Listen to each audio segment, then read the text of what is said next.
Hi boys and girls, this week's shared read is titled Game Changers, the story of Venus and Serena Williams.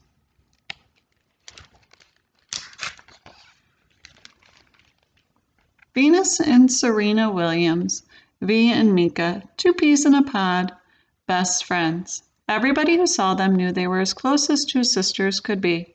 They grew up in the shadows of each other. First, Venus was born in June of 1980. Little sister Serena came right behind her in September of 1981. Whatever Venus did, Serena followed. So when their father took Venus to the tennis court to begin lessons, Serena begged to go along.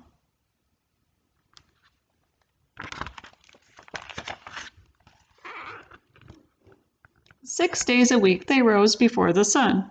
Sleepy-eyed, the girls rolled out of the bed they shared, climbed into their dad's rundown Volkswagen bus, and squeezed between their three older sisters, rackets, and a shopping cart filled with tennis balls and brooms.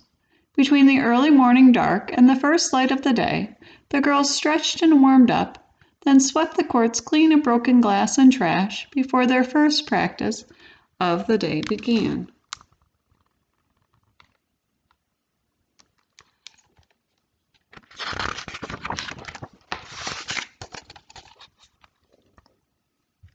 Neighborhood folks laughed at a father, Richard, with tennis ambitions and a Compton address. But Richard's dreams soared far beyond the rough and tumble streets outside of Los Angeles County, California. From the beginning, tennis was a family affair, first with the three oldest sisters, and then when they lost interest, the younger girls stepped in. Richard practiced with Venus on one court, while their mother hit with Serena on the other, to the cheers of their sisters on the sidelines.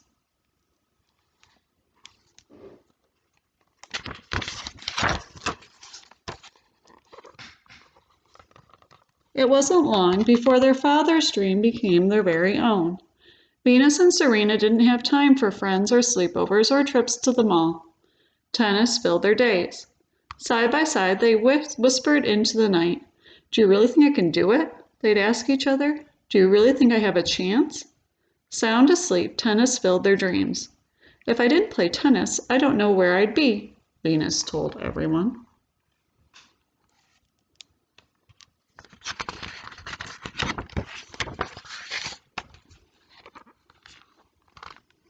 They threw footballs to improve their serves, tossed rackets into the air to build strength, and chased second-hand tennis balls so flat they learned to run faster to hit their low bounce.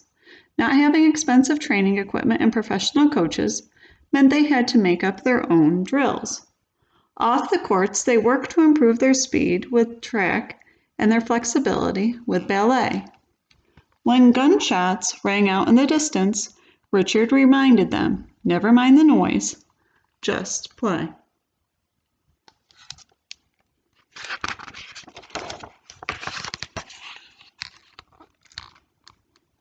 But when shots from the neighborhood's rival gangs whizzed near the courts, the girls quickly learned to drop their rackets and lie still until the shooting stopped. The public courts of East Compton Park, with grass poking through the cracks in the cement and chain-link nets, looked nothing like the courts that they saw on television where their favorites had played.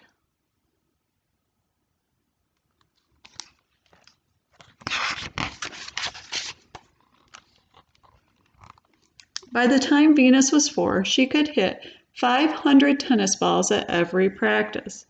By the time she was 7, she began playing in junior tournaments. Playing on Compton's public courts kept the girls hidden from much of the tennis circuit. But when Venus won every single one of her 63 junior tournaments by age 10, with Serena not far behind, word of the Williams sisters spread. "Whatever you become in your head first," their mother preached daily. With her talent grew confidence. At 12, Venus announced she would win Wimbledon.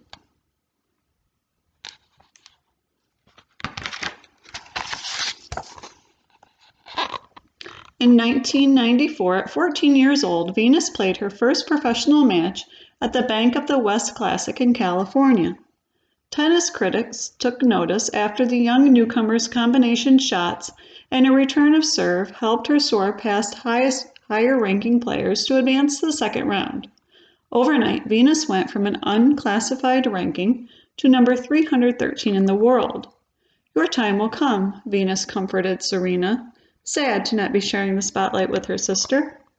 When the press surrounded Richard, asking if Venus would be the next number one player, Richard smiled. "Have you seen my other daughter, Serena, play?"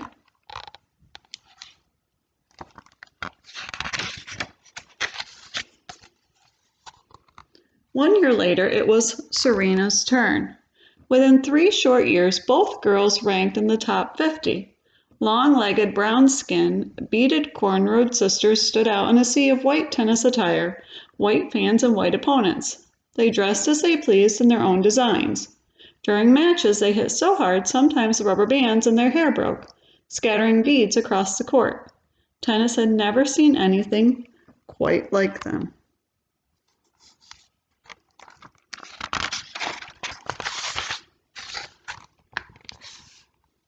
Many tennis fans cheered to the energy and powerful playing of the two fresh faces in tennis. But sometimes the sisters were threatened, booed, and taunted by others not happy to see them competing in a nearly all-white sport. They'd heard those words years earlier when their father brought in busloads of neighborhood kids to surround the practice courts as they played. "Do your best," he told the kids, and paid each and every one to hurl the worst words his daughters might hear during their matches. Now, whenever those words tumble from the stands, they fell as flat as second-hand tennis balls. Words and gunshots, hatred and doubt couldn't slow the rise of the two sisters who called themselves the greatest story in tennis.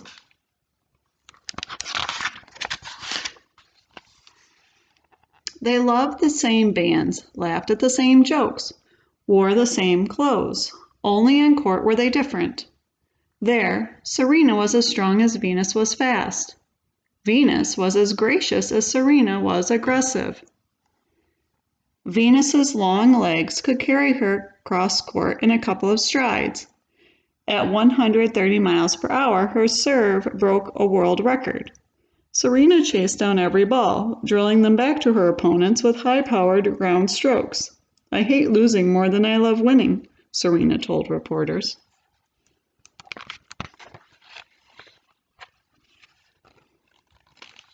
Life on the professional circuit meant traveling to tournaments and trekking as a family across the world to the Australian Open, French Open, Wimbledon in England, and New York City's US Open to compete in one Grand Slam event after the next. Not wanting to be separated during tournaments, the sisters shared hotel rooms. But the crowds loved it when they shared a court. Sister Act, Smash Sisters, Sister Sister, Sister Slam, headlines screamed.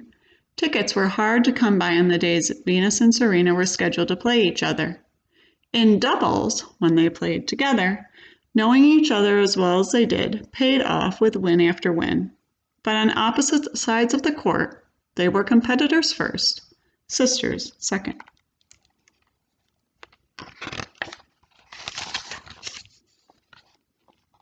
At the Australian Open in 1998, Venus and Serena cheered each other as they both advanced. But each win also brought them closer to playing against each other. When they both advanced to the third round, they stood on opposite sides of the court for the very first time. Venus was focused, but Serena, at 16 years old, in her first major tournament, was shaky. The match started slowly, each cautiously watching the game unfold against the opponent who knew her best. In the first set, Venus edged ahead after a tiebreak. Serena looked to the player's box where her family sat, quiet for the first time. In the next set, Venus took control.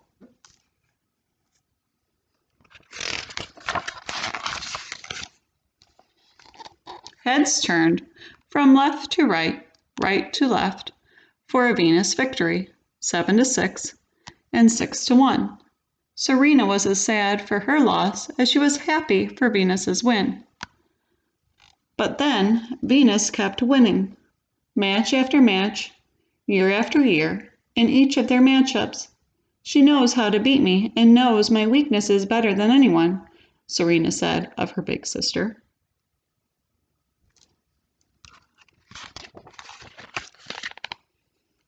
In 2000, they traveled to Sydney, Australia for the Olympics and returned home wearing the gold medals they earned together for the United States in doubles. In 2002, they faced each other again in the finals of the French Open. With each round she advanced, Serena pushed aside thoughts of their earlier matches and of Venus's success.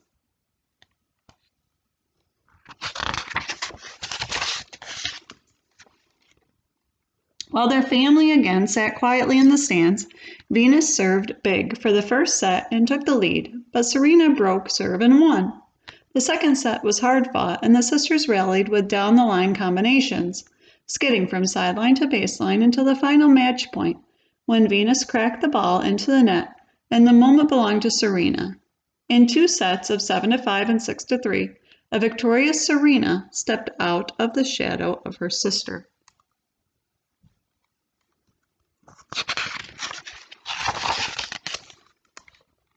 Venus ran off the court as the curious eyes of the crowd followed her. High into the stands, Venus sprinted, snatched up her bag, and pulled out a camera. "Nothing can keep me from celebrating when my best friend wins a match," Venus said proudly. The crowd stood to applaud, and Venus snapped shot after shot of Serena in the victory stand. Ranked numbers 1 and 2 in the world, Venus now followed Serena. Mika and V, 2 peas in a pod, best friends and sisters, celebrated being numbers 1 and 2 in life and in tennis.